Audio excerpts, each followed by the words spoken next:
Hello students, good evening. Today in 11th class physics we are continuing with our chapter on motion in one dimension. In the previous class we have discussed the difference between what? Distance and displacement. है ना, distance और displacement अभी हम लोगों ने बहुत detail में discuss कर लिए.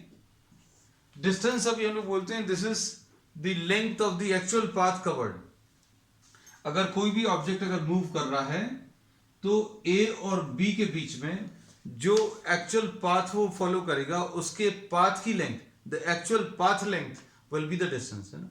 तो अभी हम लोग इसमें ये बोलते हैं कि आपने अगर ये वाला पाथ फॉलो किया तो अभी हम लोग बोलेंगे distance covered will be the actual path length. ये निकाल लो बस. और डिस्प्लेसमेंट में कभी भी अभी हम लोग इसके बारे में बात नहीं करेंगे. We never talk about the path, है ना. कौन से रास्ते से गए आप, ये वाला रास्ता लिया या ये वाला रास्ता लिया, किसी भी रास्ते से गए, हमें इससे कोई मतलब नहीं है. Displacement is the shortest distance vector. सबसे पहली चीज तो उसको शॉर्टेस्ट डिस्टेंस लाइन से ज्वाइन करो. Shortest distance line will be the straight line joining A and B. अब इसके बाद इसको अगर अभी हम लोग एक डायरेक्शन दे दें, कैसा डायरेक्शन दे दें, from initial point to the final point, initial point to final point अगर अभी हम लोग इसको डायरेक्शन दे दें then this will be displacement है. तो displacement is the shortest distance vector joining the initial to the final position. Initial position से फाइनल पोजीशन तक ज्वाइन करने वाला जो शॉर्टेस्ट डिस्टेंस वेक्टर है उसको अभी हम लोगों ने क्या डिस्प्लेसमेंट बोला. अब इसके बाद इसमें और भी बहुत सारी चीजें अभी हम लोगों ने डिस्कस की थी. ये डिस्टेंस एक स्केलर है, डिस्प्लेसमेंट एक वेक्टर क्वांटिटी है. डिस्टेंस हमेशा ज्यादा रहेगा, डिस्टेंस इज ऑलवेज ग्रेटर, है ना. और डिस्टेंस जो है पाथ के ऊपर डिपेंड कर रहा है. Displacement between two points does not depend on the path, it is same for all the paths, है ना. तो ऐसी बहुत सारी चीजें अभी हम लोग डिटेल में डिस्कस की थी. Now today we are starting a new topic and that topic is what? Speed. तो स्पीड अभी हम लोग इसमें ये बोलते हैं, बच्चों ध्यान से सुनना. Speed is the rate at which the distance is covered. Speed की जनरली अभी हम लोग बात करते हैं कि how much distance is covered by the object in पर यूनिट टाइम, है ना. सपोज फॉर एग्जांपल अगर कोई ऑब्जेक्ट 1 सेकेंड में 10 मीटर्स कवर कर रहा है, 1 सेकेंड में 10 मीटर्स कवर कर रहा है, and in 1 second another object is covering 2 metres, है ना. So we say that in 1 second this is covering larger distance. तो डिस्टेंस कौन ज्यादा कवर कर रहा है उसकी स्पीड ज्यादा अभी हम लोग कहते हैं. We can compare the motion of two objects. Suppose for example किसी ऑब्जेक्ट ने ये डिस्टेंस 10 मीटर चला, किसी पेडेस्ट्रियन ने, किसी पैदल चलने वाले ने, और किसी और मोटरसाइकिल वाले ने ये 10 मीटर्स कवर किया. तो दोनों के डिस्टेंस कवर्ड तो सेम है बच्चों, डिस्टेंस कवर्ड सेम है, लेकिन पता कैसे चलेगा which object has moved faster? So that will be discussed in terms of time, है ना. So we say that per unit time 1 second में इसने ये 10 मीटर्स कवर किया, हो सकता है इसने ये 0.5 सेकेंड्स में डिस्टेंस ट्रैवल किया. So we say that distance traveled per unit time is defined as the speed. तो अब हम लोग इसमें सिंपल सी एक बहुत सिंपल सी डेफिनेशन ले रहे हैं. The rate at which the distance is covered, है ना. बहुत सिंपल सी चीज, पर यूनिट टाइम. दो तरीके हैं अभी हम लोग बोलते हैं स्पीड को कंपेयर करने के. अभी हम लोग या तो सेम डिस्टेंस ले लें और टाइम अलग अलग आएगा. जैसे अभी हमने बोला if you are talking in terms of cycle moving 10 metres and a car moving 10 metres, the time taken will be different. और you can talk in terms of the distance covered per unit time. 1 second में cycle कितना cover कर रही है distance, and 1 second में car कितना cover कर रही है. So we will be talking in terms of what? The rate at which the distance is covered per unit time. मतलब अभी हम लोग टाइम को कितना 1 सेकेंड लेने वाले हैं, बस ये याद रखना. और टाइम को अगर 1 सेकेंड लेना तो लेने का तरीका क्या है? सपोज 10 सेकेंड्स में कोई 100 मीटर्स कवर कर रहा है, तो बच्चों ये क्या चीज है? ये टाइम है. ये क्या है? ये डिस्टेंस है ना. अब unitary method, don't talk of physics in terms of maths. We can say that in 1 second 10 second में अगर 100 मीटर्स है तो 1 सेकेंड में बच्चों कितना आ जाएगा 100 डिवाइडेड बाई 10। 1 सेकेंड में डिस्टेंस कवर्ड, 10 सेकेंड का डिस्टेंस इतना है, 1 सेकेंड का कितना आ जाएगा वो निकाल लो। इसको अभी हम लोग बोलेंगे 100 मीटर्स और 10 सेकेंड्स। और इसको अगर आप ध्यान से देखें तो ये 100 मीटर्स क्या बच्चों डिस्टेंस है, और ये 10 सेकेंड्स क्या है टाइम है ना। और ये अभी हम लोगों ने बोला 1 सेकेंड में जो डिस्टेंस कवर होगा उसको स्पीड बोलेंगे, और ये स्पीड का फॉर्मूला भी है। तो speed is what distance divided by time है ना। तो डिस्टेंस ट्रेवल्ड पर यूनिट टाइम, इसको अभी हम लोग क्या बोलते हैं स्पीड बोलते हैं। तो speed will be equal to, बहुत सिंपल सी definition, this will be equal to distance upon time. अब इसको डिफाइन करने में अभी हम लोगों ने एक दो क्वांटिटीज का यूज किया, डिस्टेंस और टाइम है ना। तो अभी हम लोग ये बोलेंगे distance is a scalar quantity. अब नीचे टाइम के बारे में तो मालूम है ऑलरेडी स्केलर है, तो ऊपर वाली क्वांटिटी क्या होगी इसकी, उसके ऊपर डिपेंड करेगा स्पीड कैसी है। क्योंकि डिवीजन कभी भी वेक्टर्स में, अभी हम लोगों ने ये चीज तो पढ़ ली कि कभी डिनोमिनेटर में वेक्टर नहीं आता, in no condition quantity can be divided by vector है ना। तो नीचे कभी वेक्टर नहीं आने वाला। टाइम के बारे में हमें ऑलरेडी मालूम है, मान लीजिए अगर नहीं भी मालूम किसी को, तो ये एक कॉन्सेप्ट अभी हमने वेक्टर्स में बताया है, that division in terms of vectors is not defined.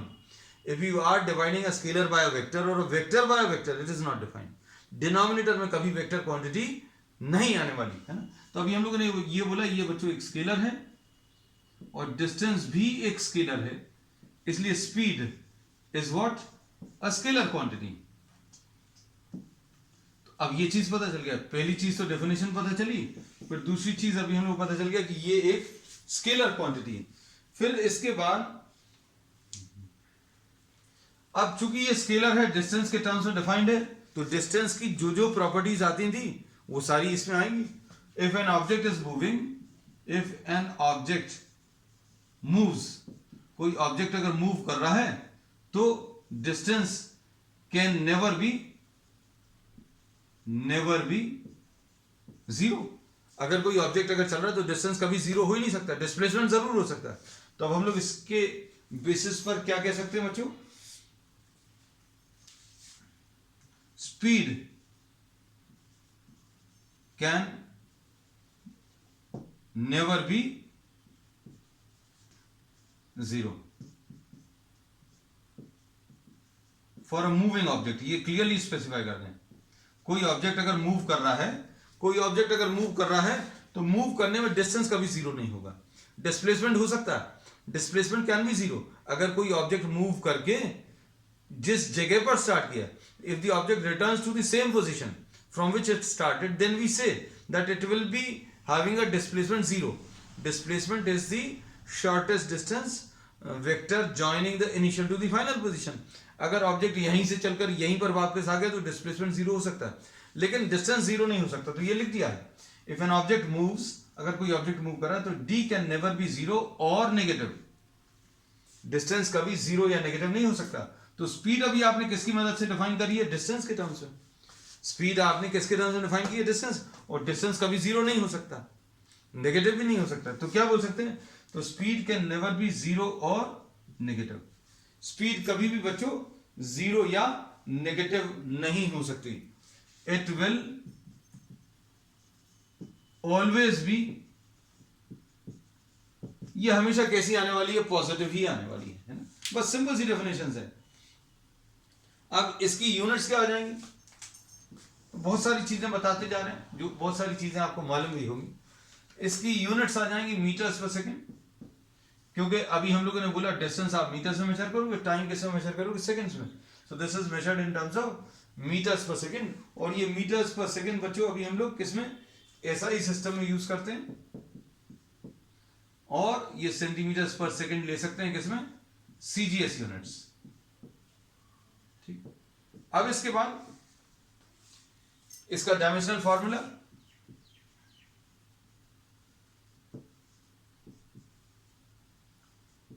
अब ये चीज जो है एक रेगुलर फीचर रहेगा पूरी फिजिक्स में। जो भी नई फिजिकल क्वांटिटी की अभी हम लोग डेफिनेशन लेंगे, we will be writing down what the dimensional formula.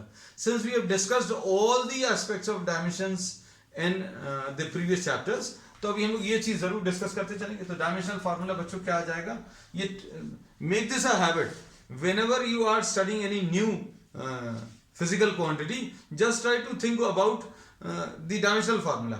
ये चीज 12th तक भी जाएगी, 12th में भी अभी हम लोग जो भी फिजिकल क्वांटिटीज पढ़ेंगे नई नई, उनके डायमेंशनल फार्मूले जरूर अभी हम लोग स्पेसिफाई करते हैं। तो ये तो सिंपल है। ये बच्चों स्पीड जो है, speed will be equal to distance upon time. तो डिस्टेंस एल है, ये टी है, तो ये एल टी माइनस वन आएगा, है ना। तो this is what the dimensional formula for speed. अब इसके बाद नेक्स्ट अभी हम लोग ले रहे हैं स्पीड के बारे में बहुत सारी चीजें अभी हम लोगों ने बता दी। अब देखो नेक्स्ट इसमें जो अभी हम लोग ले रहे हैं,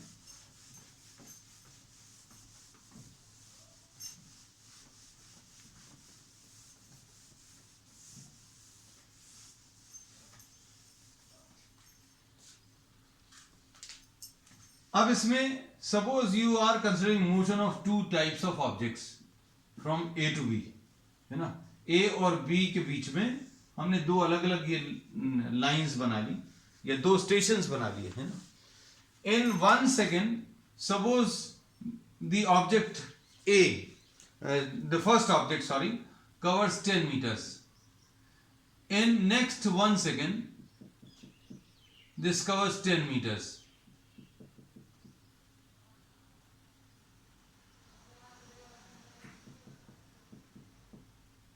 So what can we say about this object? In equal intervals of time, this is covering what equal distances? तो अब हम बाकी का नहीं लिख रहे, no need to write down, you can just understand seeing the pattern that this is the motion of an object which is covering equal distances in equal intervals of time, है ना। equal interval of time का मतलब ये हो सकता है कि हर एक सेकेंड में 10 meters है, in every 1 second this is covering a distance of what, 10 meters। और फिर उसके बाद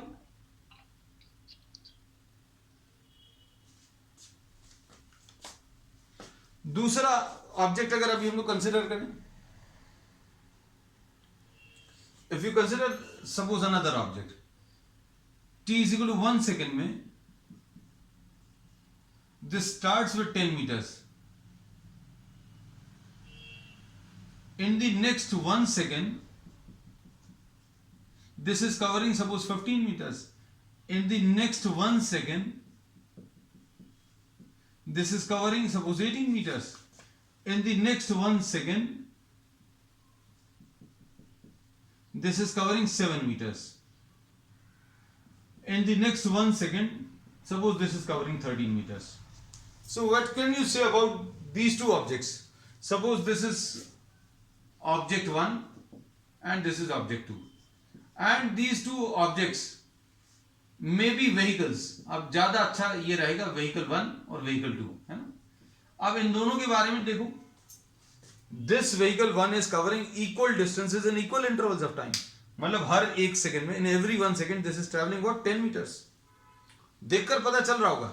अब दोनों को देखकर ये चीज तो समझ में आ गई, this is covering unequal distances in equal intervals of time। Equal interval of time में हर एक सेकंड में ये अनइक्वल डिस्टेंसेस ट्रैवल कर रहा है। तो अब हम लोग इसमें बच्चों इसके बेसिस पर दो टाइप की स्पीड अभी हम लोग बताएंगे, ठीक है। एक तो यूनिफॉर्म स्पीड और एक नॉन यूनिफॉर्म स्पीड, है ना। ये सारी चीजें बच्चों बहुत सिंपल है। हमने ये स्ट्रेट लाइन के टर्म्स में बता दिया, ये स्ट्रेट लाइन के टर्म्स में बताया, जरूरी नहीं है ये स्ट्रेट लाइन के टर्म्स में, मतलब the path may be somewhat like this। कोई ऑब्जेक्ट इस पाथ पर मूव कर रहा है, ये माउंटेनियस टेरेन है ऐसा नहीं बोल रहा है, दिस में भी, this is the top view. आपने अगर ऊपर से किसी रास्ते का पिक्टोरियल व्यू लिया, ऊपर से एरियल व्यू लिया, तो ऐसा कुछ रास्ता है, मतलब ये ऐसा कुछ जाकर ऐसा कुछ टर्न हुआ, फिर सीधा गया, फिर थोड़ा सा और राइट की तरफ टर्न हो गया, है ना। सो this is not, just don't try to understand that this is what this is having some slopes or what, है ना। स्लोप हो सकते हैं, हमें उससे मतलब नहीं है, but I'm just trying to show you what the distance is covered, है ना। कैसा भी रास्ता हो उससे मतलब नहीं है। अब 1 सेकेंड में अगर ये इक्वल डिस्टेंसेस कवर कर रहा है, ये देखो in every 1 second, this is covering 10 metres. और अगर आपने दूसरा वाला ऑब्जेक्ट अगर लेना है तो दूसरे वाले ऑब्जेक्ट को अभी हम लोग अलग से मार्क कर सकते हैं बच्चों। देखो सपोज फॉर एग्जाम्पल इसका रास्ता भी हम यहां कहीं पर रेड कलर से मार्क कर देते है ना।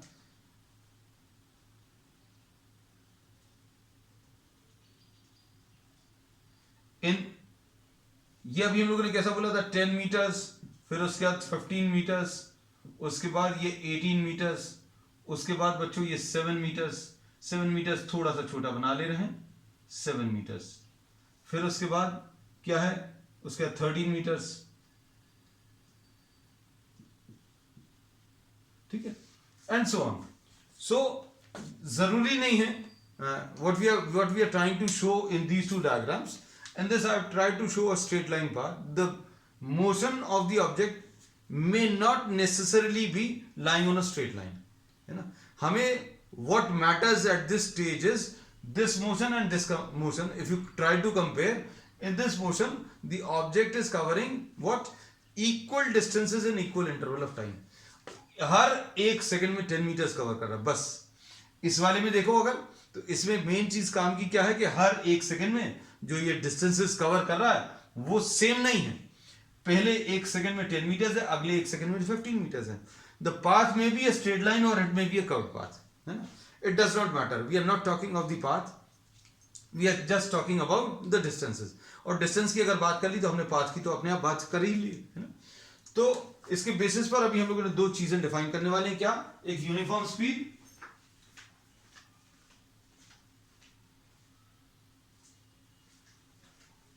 और दूसरा इसमें non uniform speed. Uniform speed और नॉन यूनिफॉर्म स्पीड में डिफरेंस क्या है बता दें।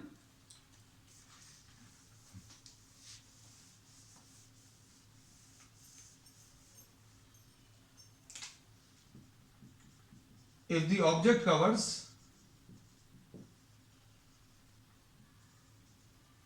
equal distances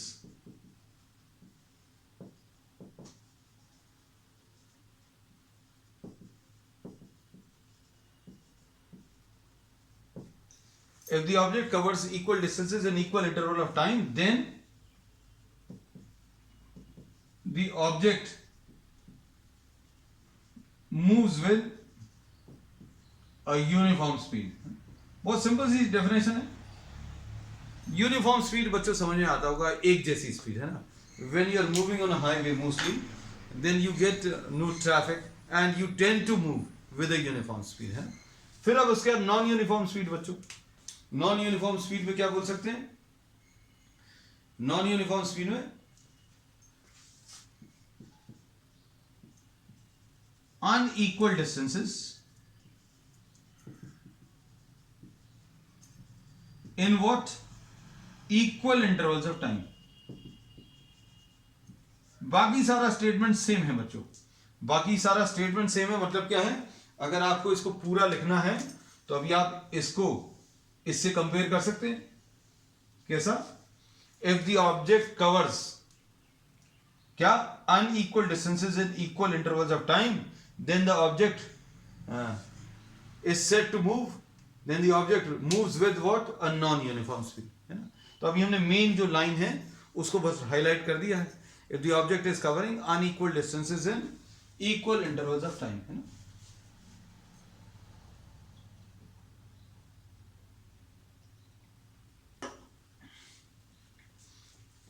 नेक्स्ट इसके बाद कॉन्सेप्ट बच्चों बहुत सिंपल है, सिर्फ समझने। All of these you must have done in earlier classes also, है ना। लेकिन अब ये है कि उन कॉन्सेप्ट्स को आपको पता नहीं वो याद है कि नहीं याद है। Since these are a part of syllabus, we will be discussing all of these terms, है ना।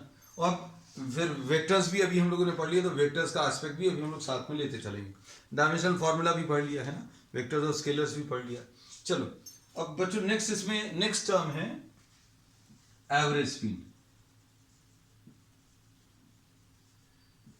अब जो नॉन यूनिफॉर्म स्पीड थी बच्चों, नॉन यूनिफॉर्म स्पीड, उसके लिए अभी हम लोग ये एक नया टर्म डिफाइन करते हैं, क्या? Average speed.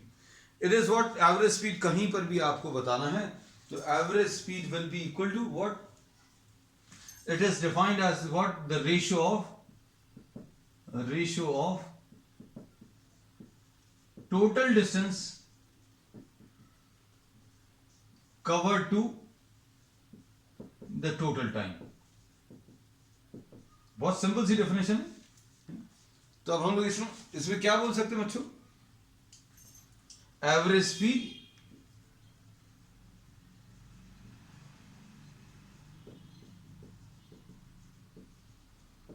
Total distance upon total time. अब आप ये याद रखना, इस पर बेस बहुत सारे प्रॉब्लम्स बनते हैं, है ना. इसकी बहुत, क्योंकि बहुत सारी बुक्स में बहुत सारे फॉर्मूलेज बना कर दिए हैं एवरेज स्पीड के. उन्होंने बोला अगर 3 इक्वल डिस्टेंसेस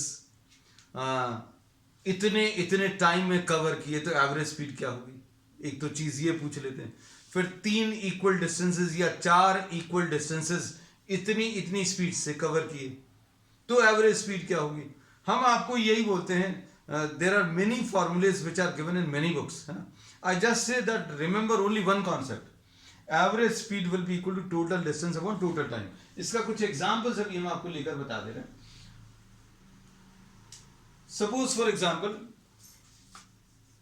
कोई एक object, if an object moves with speed v1, v2, v3 and so on for time intervals t1, t2, t3 and so on. इसका मतलब क्या है? इसको बहुत सिंपल भाषा में 10 सेकेंड 40 किलोमीटर पर आवर की स्पीड से चले, फिर अगले 10 सेकेंड 50 किलोमीटर पर आवर से चले, फिर अगले 10 सेकेंड 60 किलोमीटर पर आवर से चले, तो ये 30 सेकेंड्स में एवरेज स्पीड क्या होगी? हम लोगों ने क्या बोला? 30, 40, 50 स्पीड ले लो या 50, 60, 70 ले लो, है ना. तो suppose v1 is 50 kilometre per our, ठीक है. v2 suppose 60 kilometre per our और v3 कितना आ जाएगा? 70 suppose kilometre per hour. For how much time? Suppose the time duration are 1 hour, शुरू के 1 घंटे के लिए, फिर अगले 2 घंटे के लिए ऐसा, फिर अगले 3 घंटे के लिए ऐसा कुछ दिया है ना. तो you are given the speed and you are given the time. तो अभी हम लोग ये बोलेंगे एवरेज स्पीड. तो एवरेज स्पीड का कोई फॉर्मूला याद रखने की जरूरत नहीं है, सिर्फ ये याद रखो. तो कैसे पता चलेगा बच्चों? जैसे सपोज फॉर एग्जांपल आपने v1 स्पीड से चला t1 टाइम के लिए, तो distance covered, distance will be equal to what? Speed into time. ऐसा कह सकते हैं, ये तो फॉर्मूला मालूम है. Distance will be equal to what? Speed into time. तो डिस्टेंस कवर्ड बच्चों for the first case d1 will be equal to v1 into t1. अब ये d1 क्यों निकाला? क्योंकि अभी हम लोग यही यूज करने वाले हैं. क्या चीज? Average speed is equal to total distance upon total time. भाई आप किसी गाड़ी से चले हैं और आपने 50 किलोमीटर पर आवर की स्पीड रखी फॉर 10 सेकेंड्स, फिर 20 सेकेंड्स के लिए ये स्पीड रखी, तो अभी एवरेज स्पीड अगर आपको बताना तो डिस्टेंस निकालना ही पड़ेगा. ये चीज याद रखना. तो d1 will be equal to what? v1 into t1. ऐसे ही अभी आप क्या करो, हम यहां पर ये मार्क कर दे रहे हैं. सपोज ये d1 डिस्टेंस है और ये d2 है और सपोज ये d3 है. ठीक. अब हम लोग क्या बोलेंगे? ध्यान से देखना. d1 will be equal to what? ये पहला वाला डिस्टेंस कैसे मिलेगा? डिस्टेंस निकालने के लिए v1 इंटू t1, बस ये दिया हुआ है. ये वाला डिस्टेंस कैसे मिलेगा बच्चों? ये वाला distance will be equal to v2 into t2, ऐसे मिलेगा. और ये वाला डिस्टेंस कैसे मिलेगा बच्चों? d3 will be equal to v3 into t3, बस खत्म. अब क्या करोगे? Total distance upon total time. तो एवरेज स्पीड देखो कैसे मिलेगी बच्चों, देखना. Average speed in this case will be equal to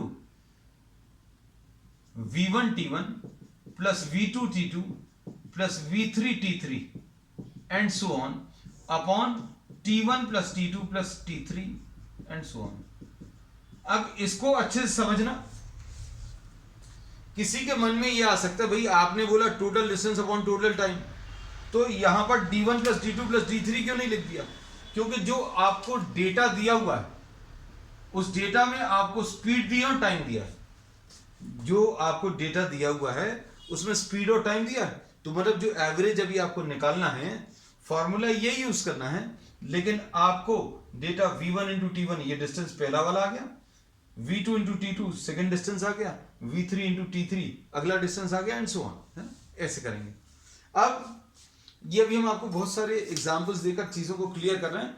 ये याद रखना कि there is only one basic formula which is to be use for average speed. बहुत सारे टाइप के प्रॉब्लम्स बनेंगे, अभी हम आपको कराएंगे भी, will be discussing many problems, but remember only one thing, that only one single formula will be using total distance upon total time. Data कैसा भी दिया हो, अभी हम लोग इसी पर आएंगे बार बार। अब इसमें देखो,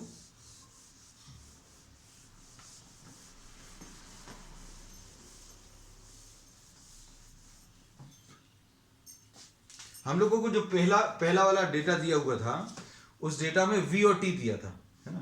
तो मतलब नीचे का टाइम तो मालूम था, ऊपर का डिस्टेंस मालूम नहीं था, है ना। अब देखो अच्छे समझना,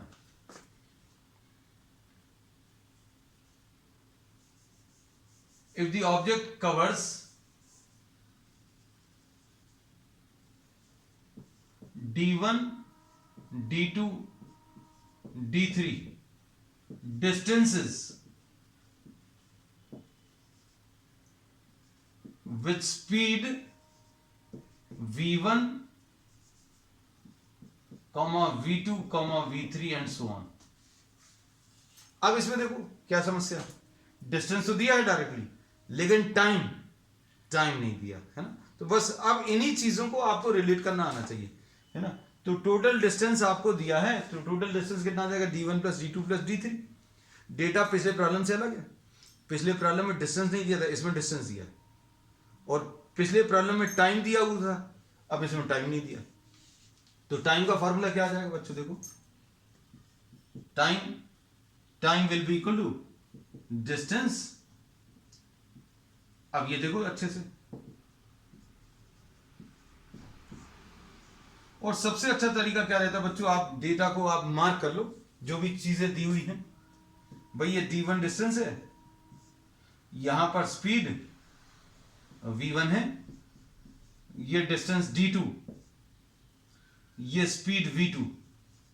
आपने d1 डिस्टेंस कवर किया v1 स्पीड से, डिस्टेंस d2 कवर किया कितनी स्पीड से, v2 स्पीड से, फिर उसके बाद d3 डिस्टेंस कवर किया किससे, v3 स्पीड से। ठीक, टाइम नहीं दिया, टाइम कैसे निकालोगे, t1 will be equal to what, d1 divided by v1। बस देख लो अच्छे से, सारी चीजें शायद क्लियर हो जाएंगी तुम लोगों को। t2 कितना आ जाएगा, d2 डिवाइडेड बाय v2। हमने सिर्फ कुछ केसेस आपको बनाकर बता दिए हैं, जरूरी नहीं है, प्रॉब्लम बहुत अलग अलग तरीके से पूछे जाते हैं, वो बताएंगे आपको। t3 will be equal to d3 upon distance divided by speed. इधर का डिस्टेंस d3 है, स्पीड कितना है v3, इधर का डिस्टेंस d2 है डिवाइडेड बाय स्पीड v2 है, इधर का डिस्टेंस d1 है डिवाइडेड बाय स्पीड v1। बस खत्म हो गया। अब कैसे करना है, average speed will be equal to total distance बच्चों d1 plus d2 plus d3 upon t1 plus t2 plus t3। अब किसी के मन में आया ऐसे छोड़ दो, तो भैया ये जो फाइनल आंसर आना चाहिए वो किसके टर्म्स में आना चाहिए, जो डेटा आपको दिया, टाइम तो नहीं दिया, इसलिए t1 t2 t3 नहीं छोड़ेंगे। अभी हम लोग कैसा लिखेंगे इसको, बस ये याद रखना, t1 t2 t3 अगर अभी हम लोग को लिखना है, ये आ जाएगा d1 plus d2 plus d3 and so on upon time. t1 कैसे मिलेगा, t1 निकाल चुके हैं, d1 upon v1 plus d2 upon v2, ऐसा कुछ। तो ये क्या मिल गया बच्चों, हम लोगों को एवरेज स्पीड मिल गई। ठीक है, तो ये एवरेज स्पीड है। अब इसके बाद नेक्स्ट टर्म इसमें जो अभी हम लोग लेंगे,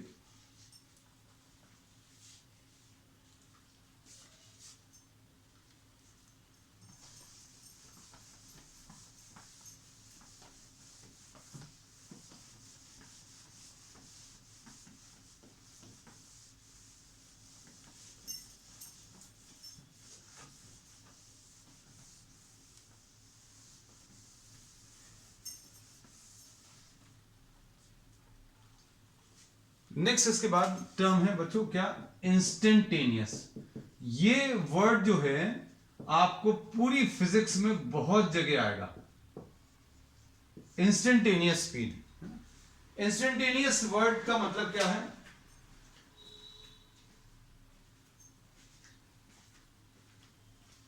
कोई भी चीज बच्चों, अभी हम लोग इंस्टेंटेनियस कब बोलते हैं, जब वो ऑन द स्पॉट, मतलब जिसमें टाइम बिल्कुल नहीं लगे, है ना।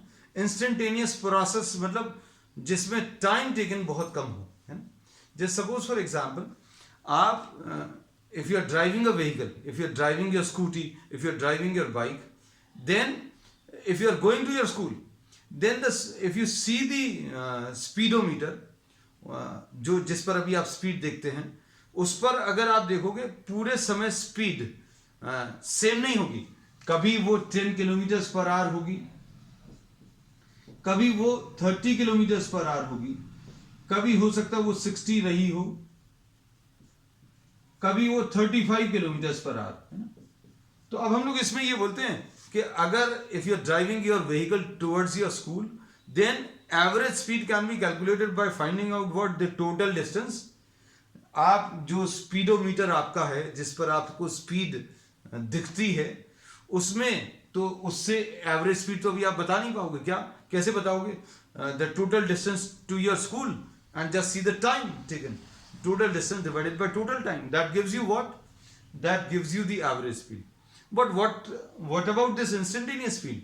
So the speed which you are able to see at any instant, whenever you see towards your meter, you know, a speedometer, the speed which is shown at that instant will be the instantaneous speed, है ना। जिस समय पर आपकी नजर पड़ी 10 kilometre per hour, 35 kilometre per, but this is not how you can define some physical quantity कि भाई जिस समय पर आपकी नजर पड़ी उस समय की speed. You don't talk in these terms in physics, you have to make certain definition. तो अभी हम लोग इसमें ये बोलते हैं बच्चों, देखो अभी अगर आपको distance, suppose the distance covered is delta S in a time delta T, है ना। तो अब हम लोग स्पीड, सिंपल स्पीड अगर अभी हम लोग बोलें तो स्पीड कितनी आ जाएगी,